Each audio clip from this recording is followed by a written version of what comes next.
Hello from Cape Town in South Africa, and welcome to the Conversation Live Show.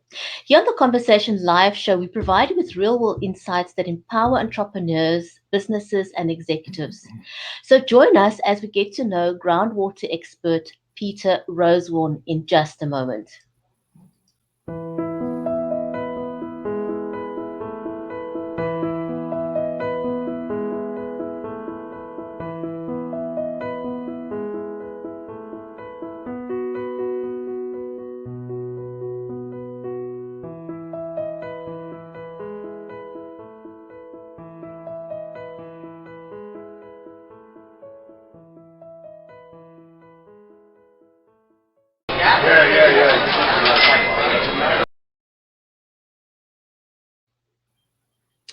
And welcome to the show.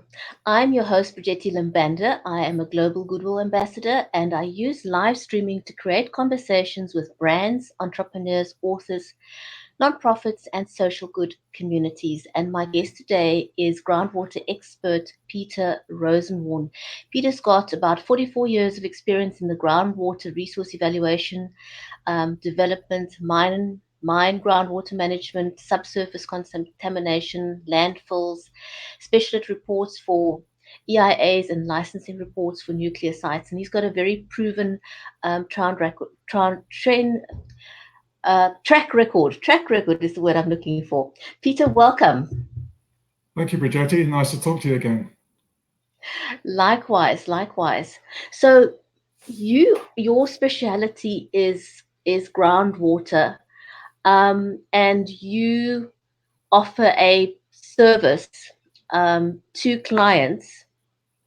Tell us a bit more about what exactly it is that you offer and why the service is important to the water sector. Okay, well, as you say, I've got about 44 years of experience, and I took semi-retirement from my previous company at the end of 2014, and I've been struggling a bit for the last, 5 years to keep myself mentally active. I didn't want to work 7 till 5 every day, but I wanted to do some groundwater work and contribute what I could to the water, basically the water crisis that's facing South Africa, as I think most of us have heard about. Anyway, and one of the things, that I picked up over the last probably, say, 20 years of my experience is the importance of a well-written report. When you think about it, in our field, in groundwater, the same as perhaps in engineering or in other fields, our product is a report. And it's often the only tangible evidence of money that the client spent, which could be millions of rands. It's the only tangible evidence. So if a report is badly written, or it's got mistakes in it, it comes across badly, it gives the client a bad impression. It even gives the groundwater industry perhaps a bad impression if that report is available to the public. For example, in environmental impact assessments, when you get specialist reports, which are sent around to the public for comment. And a particular experience I had many years ago just illustrates the point. I got to review a report for a client called Rio Tinto. I don't think that's giving any secrets away. It was 20 odd years ago. And a consultancy had done phase 1 of work in Zimbabwe, and I got to review their report. And frankly, it was a very poorly written report. And I sent a review through to the client, and we ended up getting the phase 2 work and the rest of the work on that mine on groundwater, basically because they got such a poorly written phase 1 report. So that drove it home to me, the importance of giving a good product to the client. And I was sitting at my desk a few weeks ago, and I was sort of racking my brains. How can I generate some work? What can I do?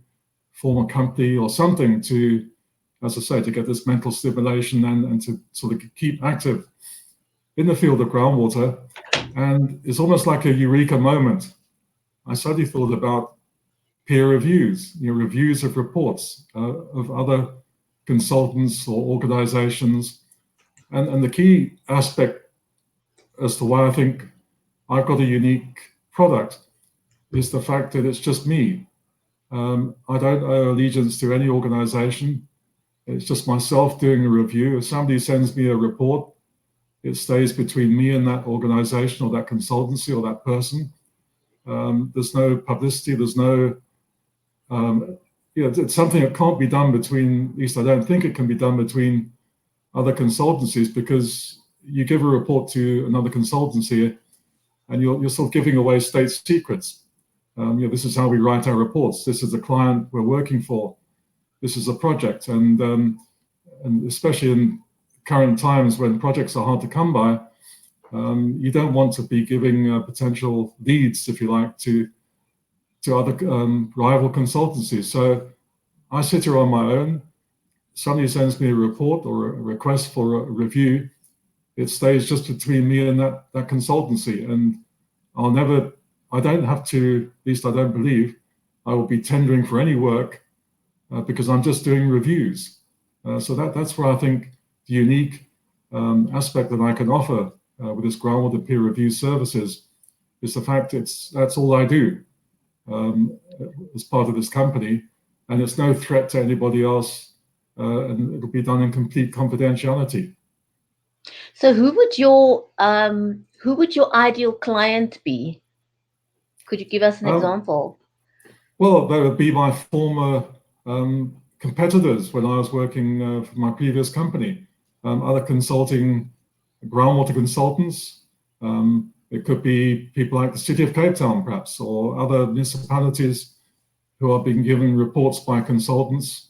And mostly those municipalities haven't got experts in groundwater, so that they don't really know if what they're getting is sort of is correct, if I can put it that way. And so if they say a municipality gets a review by somebody like myself, I'm not saying I'm going to get everything 100% right necessarily, but it's a review by somebody like myself should give them comfort based on the comments they get, that what they've got is a reasonable report, the conclusions are reasonable, they've got value for money. And then with consultants, they can send a report to myself, and as I say, they can either acknowledge the fact that the review is done by groundwater peer review services, or they don't have to tell anybody and just pretend it was, well, not pretend, I mean, the report would be by that company, but they don't have to acknowledge the fact it was reviewed by anybody. Although some companies with an ISO quality control management system require that sort of review to have been done. So I think it would should benefit and could be attractive to a whole range of different companies and organizations within South Africa. Yeah, so essentially, the great thing about what you do is that you are entirely independent, and it offers the confidentiality factor because there's no one else involved and there's no vested interest of other parties. So that would be the great thing of what you offer. That's how I see it, yes. So so in terms of why people would need the service, can you explain a little bit more about that? Yes, over the many years of my experience, I've got to read lots of reports by other organizations, other consultancies. Some are very good, but I read a lot of them, and you wonder, at least I wonder, how they ever pass through any sort of review process, because basic things like English is not very good. Things are repeated, there are mistakes. Groundwater is not an exact science, and sometimes the way some of these reports are written, people are putting in values that are totally unrealistic based on the fact that you can't see or measure a lot of the parameters that go into a groundwater resource evaluation, for example.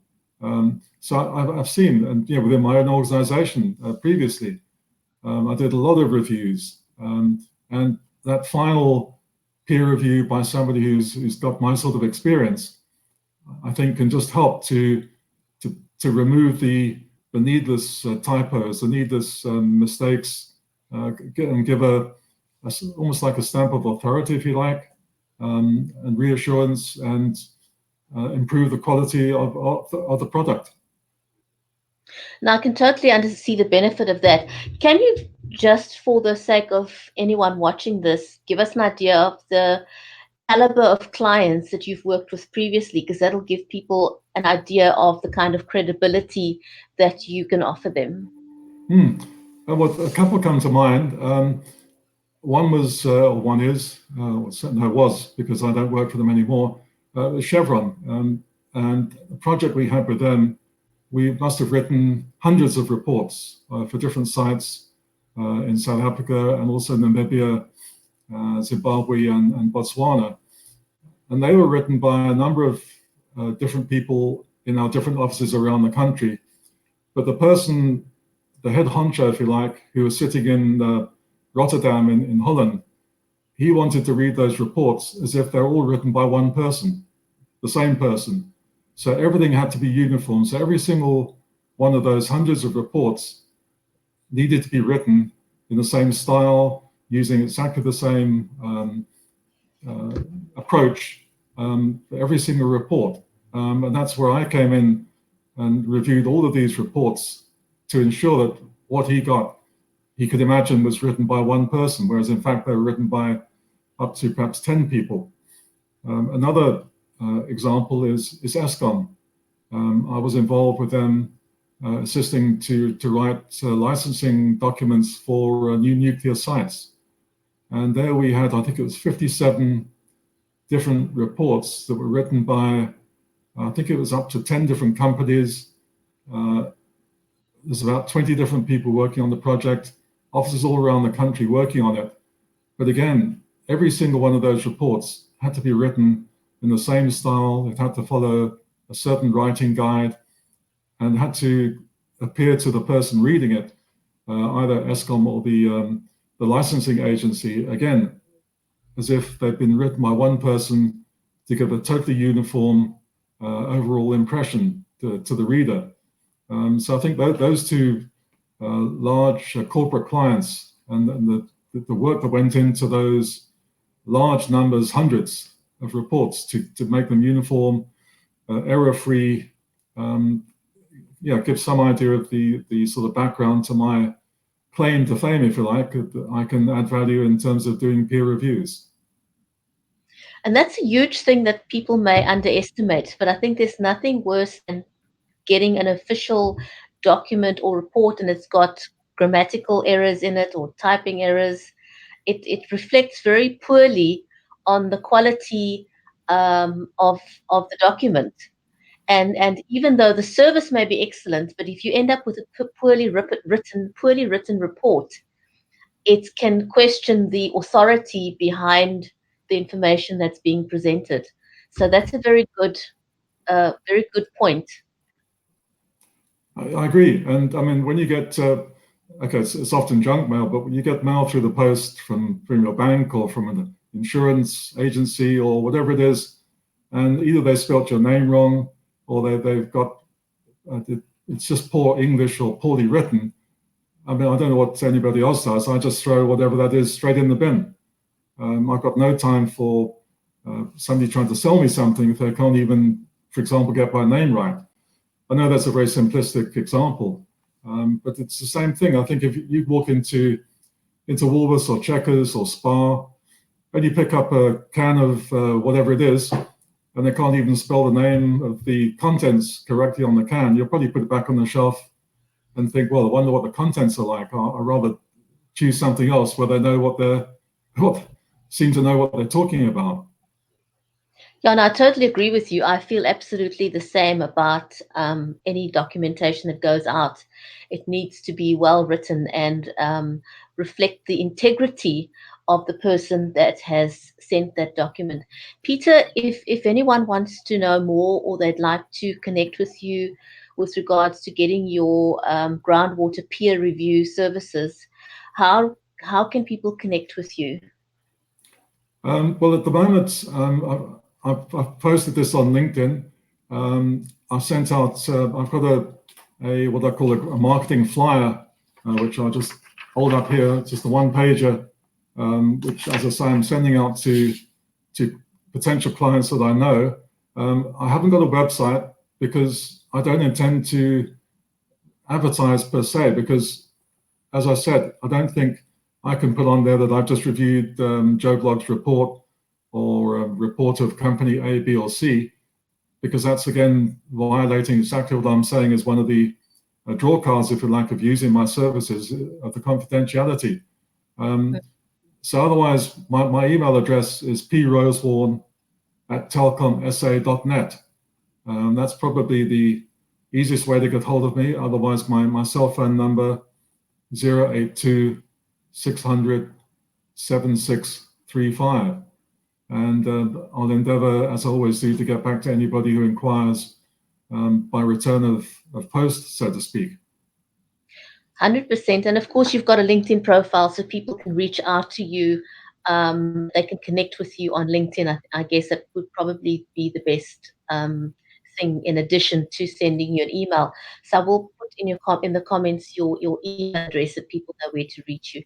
Peter, it was great getting to know you, and thanks for the information about, what it is that you can offer the water industry. And I think, with your kind of experience and bearing in mind the water crisis that South Africa has, I think your expertise is appreciated, and I hope that people will reach out to you and make use of your experience.